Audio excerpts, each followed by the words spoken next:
We'd like to welcome you to BeMoreNews.com, the news before the news, where we uncover the truth.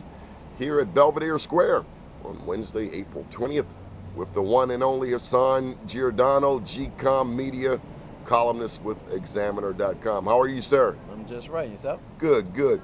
The Maryland General Assembly all concluded? It is, and I think this is one of the, it's a building year. You know, when franchises like basketball rebuild, I think that's what we can call this year. Not a lot came out of it. I think one of the most controversial pieces that actually came out of it was the in-state tuition that's going to supposedly go to illegal immigrants. But I think that we'll see a ballot measure for 2012 placed on that. The signatures, I think, will be gathered for that, and it'll also be challenged in court. So, is this as big a deal as it's being made out to be? I mean, who would oppose anyone getting an education?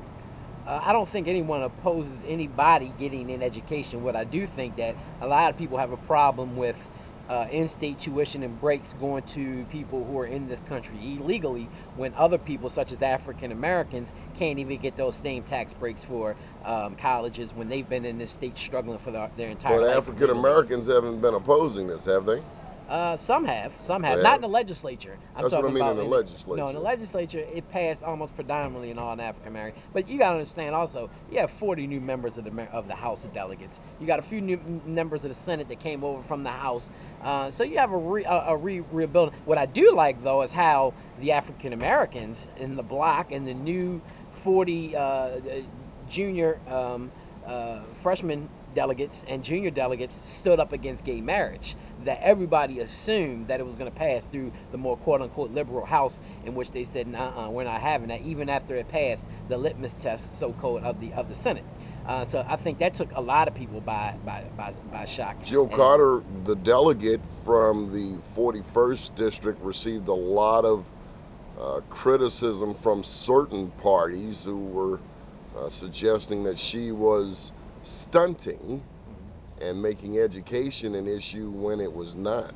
Well, I think that her stance and Delegate Tiffany Austin's stance was enormous. I think it was big. And I think they came out looking like the shining stars at the end of the day. Yeah, they took some flack over it, but at the end of the day, they look like real heroes to the African American community. And I'm proud to have both of them do what they did. Why so are they to be considered heroes, at least by some? Because Delegate Austin, first of all, took the stance that though I personally support gay marriage, the constituents don't.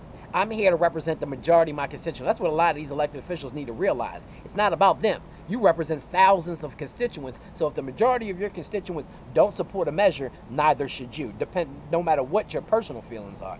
Delegate Joe Carter took the bigger issue and said, education is a priority in my eyes and in my community. And until we get this education dollars right, then we should not even think about tackling gay marriage, which took up almost 2/3 of the legislature this year. And it's not a priority in the African American community. Education is. Hassan, since the last time we spoke with you, a revolution, thanks to Facebook and Twitter, has broken out across North Africa and the Middle East. Any thoughts on this new turmoil?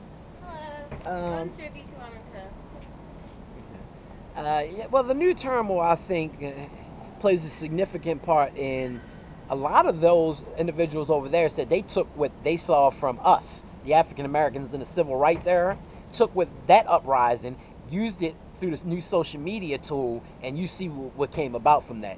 We have that same ability to do such here in the city of Baltimore, here in the state of Maryland, throughout this country. And I would hasten to say, I think it's going to come. I think the day is going to come where people are tired of $12 million lawsuits not being paid. People are tired of their water bill, their houses being taken because of water bills. They're going to be tired of the economic and the political situations that we see not only in this city but as well as in this country.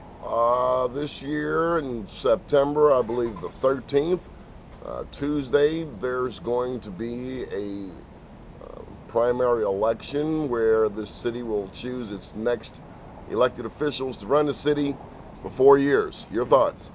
Well, I think it's still early, but Jody Landers comes out today running for mayor. I think Catherine Pugh is set to make her announcement almost fairly soon. I thought it was supposed to be last Monday, but might be this upcoming Monday. She's jumping in the race. So the mayoral election is still taking form. It's going to be interesting to see. To be quite honest, as of right now, Stephanie Rawlings Blake, the incumbent, in my opinion, still wins hands down.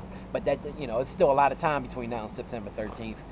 There will be a challenger. Is there an X Factor candidate that nobody knows, an unknown, coming in the race? At this time, no. Most of them have been put out there. Kwaizi may be an X Factor as an independent, but it's also an X Factor that it's being said that Otis Rowley will actually step down and run for city council president against Bernard Jack Young. That is going to be interesting to see. Obviously, his wife, who just stepped down from Jack's office, used to work for the council president. So that will be something people need to focus on as well. The Baltimore NAACP article that you wrote earlier this week was very telling. It touched a historic chapter of the National Civil Rights Organization. And to date, we've not heard an official reply from the president and past president of the Baltimore NAACP. Is that correct? That is correct. Can you bring the viewers, listeners up to speed? Well, we've reached out, us in the Baltimore Black media, reached out to them to have them, meaning them, the 5 individuals who are charged in this allegation, to tell their side of the story via Be More News, the Examiner, GCOM Media. We're still waiting to see. But that actual article, Donnie, as well as the Odette Ramos for 12th District articles, were the 2 top major articles in the Examiner this year thus far. People are saddened by these, it's called Article 10 complaint. 17 different charges against the former administration of Doc Cheatham as president, the current Tessa Hill Aston as the second vice president and the chair of the Freedom Fund Bank when then. She is now the current president. Her husband Joe Aston and 2 other individuals have been named in this indictment. And so it saddens people that such a historic branch has been accused of things from theft to misappropriations of funds to abuse of power. But we've seen this before, Donnie. In Milwaukee, this just happened with the NAACP chapter. It's becoming a problem, and the national branch has to step in and be able to have to thwart this type of stuff. Because, I mean, obviously, people are looking at the NAACP now. What are the charges? Well, the charges, as I said, there's 17 counts. Some of the charges are stealing laptop computers, televisions, and things that were there. Verified. And these were computers for a computer lab for the children? Absolutely. On the second floor of the NAACP. That were put there by G.I. Johnson? Yes, and I think others were donated as well by outside resources to have in there. Laptops were there to be used by the branch officers who are no longer there when they're saying, where is the material? Is it true that the Baltimore NAACP chapter has not had an audit in 6 years? Going on 7, yes, that is true. Under the and entire... that's not best practices. No, it's not. But any financial auditor or accountant will tell you need one at least once a year, especially in that type of entity in business and practice.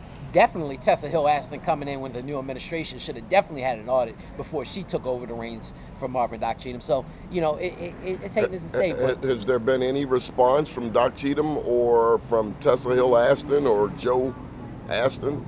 Well, it hasn't been, but the greatest thing, Donnie, is it hasn't been a response from individuals like Larry Young and those type of shows that are supposed to bring information and power to the African American community. They won't even speak of it due to their relationship with these individuals, and that is a problem. I have a relationship and know these people individually, but that doesn't stop me from reporting the news to the African American community as I'm supposed to do as a journalist. So some of these people need to actually look at themselves in the mirror and see exactly who they are really representing. Good deal. Thank you for your time. Thank you. Keep watching BeMoreNews.com, the news before the news, where we uncover the truth.